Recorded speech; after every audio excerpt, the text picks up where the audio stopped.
Oh hey, da ich aktuell ein wenig busy bin mit paar größeren Videoprojekten, wird es doch mal Zeit, ein kleineres zu machen. Und wie kann man das am besten machen, als mit einer klassischen Filmreview? Woohoo, back to the roots. Und heute reden wir mal über einen Film, der meiner Meinung nach super unter dem Radar gefallen ist. Robot Dreams. Was meine Meinung zu diesem Film ist, was das überhaupt ist, erfahrt ihr hier. Bedenkt, hierbei kann es zu milderen Spoilers kommen. Falls ihr also blind in diesen Film reingehen wollt, dann schaut dieses Video vielleicht wann anders. Und natürlich, hierbei handelt es sich nur um meine Meinung. Falls ihr eine andere habt, lasst ihn es doch gerne in den Kommentaren wissen. Alle Disclaimer wurden disclaimed, legen wir los. Beginnen wir doch mal mit der Synopsis von Robot Dreams. Und heilige Scheiße kann man da sehr viel sagen. Und ich möchte den Plot nicht etwa komplett wiedergeben, aber kurz gesagt, in Robot Dreams geht es um eine Welt, wo humanoide Tiere mehr oder weniger die Norm sind. Und diese leben mehr oder weniger in einer Welt, wo sie Roboter als ihre Helfer, ihre Freunde oder Gesellen einfach holen können. Wir verfolgen dabei den einsamen Dog, der sich einen guten Kumpel anfreundet mit Robot, den er sich zu ihm holt, und wir in einer wundervollen Montage sehen, wie ihre Freundschaft sich langsam aufbaut. Doch ihre Freundschaft hält nicht lange und so gehen diese beiden mehr oder weniger getrennte Wege ganz schnell. Und mehr zum Film möchte ich nicht sagen, denn bestimmt haben die meisten diesen Film nicht gesehen. Und wenn es eine Sache gibt, die ich aus diesem Video herausnehmen will von euch, dann ist es, dass ihr bitte diesem Film einen Versuch geben solltet. Denn die Themes, die hier angesprochen werden, von Freundschaft, Probleme, Freunde oder Gesellen zu finden und auch von diesen alten Freunden mehr oder weniger voranzugehen, es zu akzeptieren, dass diese mehr oder weniger nicht mehr in seinem Leben sind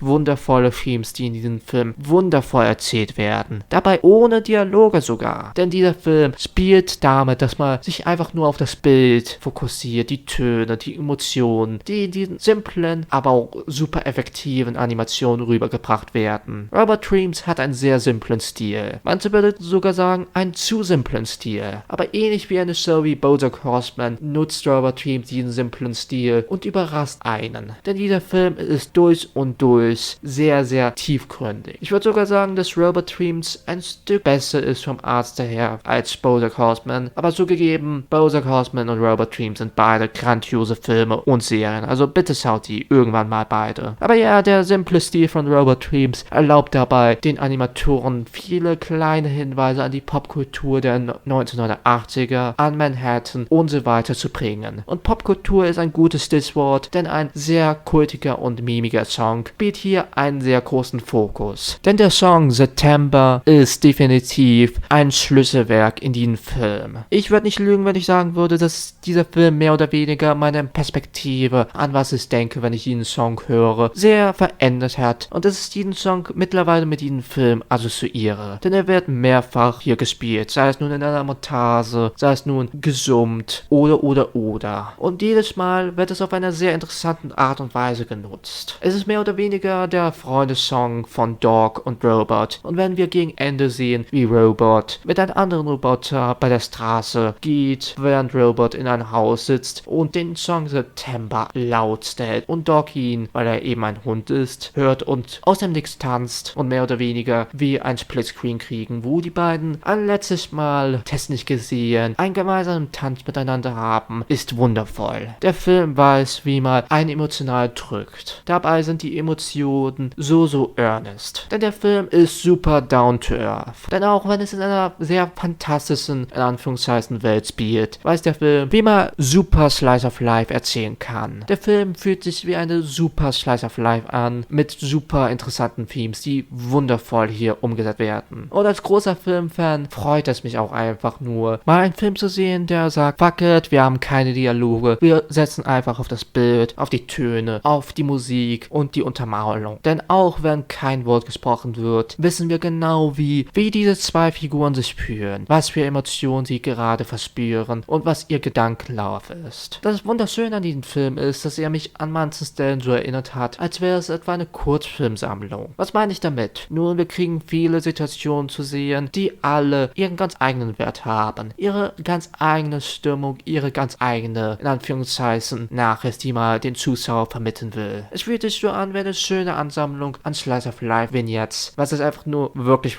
liebe. Auch der Soundtrack abseits von September und wie dieser kultige Popkultur-Song hier wundervoll und emotional genutzt wird, lässt lässt sich sehen. Da kann ich auch wirklich nichts meckern und das auch einfach nur ganz groß loben. Und was bleibt mir auch zu sagen, außer dass dieser Film pur und pur überzeugt. Und hey, auch wenn es kein Film ist von den großen Animationsstudios, verdient dieser Film dennoch einen Versuch oder zumindest vielleicht ein Watch, denn meiner Meinung nach überzeugt der Film pur und pur. Die Emotionen sitzen, wir kriegen ein paar wirklich unterhaltsame Momente mit guten Slapstick oder Visual Humor, aber vor allem, wie die Charaktere sich fühlen, was sie denken und wo sie gerade im Leben sind, wird wunderschön herübergebracht mit nur ihren sehr simplen, aber auch effektiven Bildern. Falls ihr Rubber Dreams nie gesehen habt, bitte schaut es euch definitiv an. Und damit beende ich auch meine sehr kurze, aber lang ersehnte Review. Ich wollte schon länger über diesen Film reden und ich dachte, jetzt wäre der perfekte Zeitpunkt dafür. Falls ihr diesen Film, wie gesagt, nicht gesehen habt, bitte holt das nach, denn der Film lohnt sich einfach nur. Große Empfehlung meinerseits, aber ich verabschiede mich jetzt auch mal. Falls ihr den Film gesehen habt, was ist eure Meinung zu ihm? Und bis dahin, wir sehen uns, bzw. hören uns beim nächsten Mal. Euer Random oder so ähnlich. Bye!